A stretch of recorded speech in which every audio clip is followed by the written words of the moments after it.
This is Paul. Yeah. Just looking at this, the relevancy and its limits. Yeah. Definition of relevancy evidence. Yeah. Relevant evidence. So, having any tendency to make the existence of any fact that is of consequence to the determination of the action more probable or less probable than it would be without the evidence. Yeah.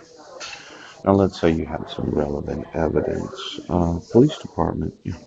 FBI, oaths of office, yes. This relevant evidence, yes, known as I was in Port Angeles on June 16th of 2017, yeah. The relevant evidence known as I have sent 2,270,000 emails, yes. The relevant evidence that my wife did not sign a protection order and you have used forgeries to issue a protection order. Yeah. Relevant evidence proves that the statements contained in the protection order are misrepresentations of what had actually taken place because I did not get actual notice of court hearings. I was not given any opportunity to be heard. Yes. And I don't even know if the petitioner appeared in court because there's no signature of the petitioner. Yes.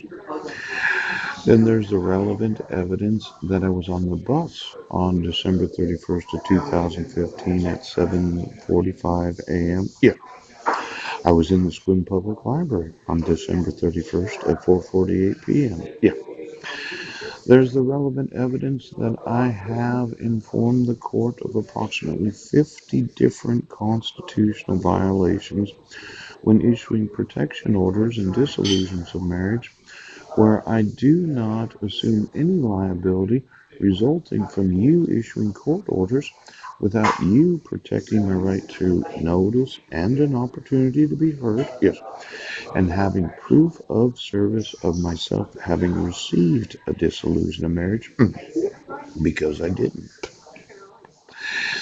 Now, the relevant evidence is newspapers are liable for what they print. Proof. And you would say that you do not have to enforce my rights as a father, yes. And you don't have to enforce the rights of my sons to not be in the wrong grade, yes. Because you cannot admit liability for anything you've done. Now, the definition of relevant evidence, okay.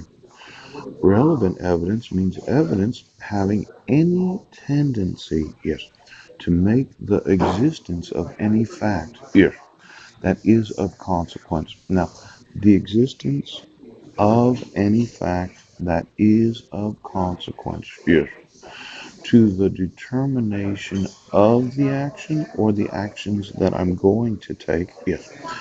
More probable that you're going to lose everything you own and go to prison, or less probable that you will never have a defense of anything you've ever done because any defense attorney that defends you against my summary judgments, yes, and my lawsuits will be imprisoned right now. Now, relevant evidence. I provide the actual image of Marilyn Van Proyen. Yes. You won't allow me to sue my sister, my parents, and the police departments for the refusal of my right, yes, to not be tormented and terrorized by the fraud of a picture of my sister, yes, representing the image of Marilyn Van Proyen. Now, again, we're talking about the definition of relevant evidence. I provide to you the very real evidence that that is not Susan, oh, that is not Marilyn Van Poyen. You won't let me talk to her. Preach. Preach, preach. Now, what if you all decided to go to prison right now? Yes. Because the truth is, I'm establishing relevancy every time I email the existence of any fact, that is of consequence that can be used in lawsuits, both criminal, compensatory, yes, civil, yes, and tort. Now, a basic tenet of American jurisprudence is that finders of fact may consider only relevant evidence. Military Rule of Evidence 401 is taken without change from the federal rule. Adopts a logical approach to relevance. Yes. Now, the nice part is this military rule of evidence. Yes. It is taken from the actual federal. Yes. Rule of evidence. Yes. Without any change. It's as if the military said, sure, we want to be liable for what every civilian judge does. Yes. Because of their refusal. You should have made a slight adjustment to the military's rules.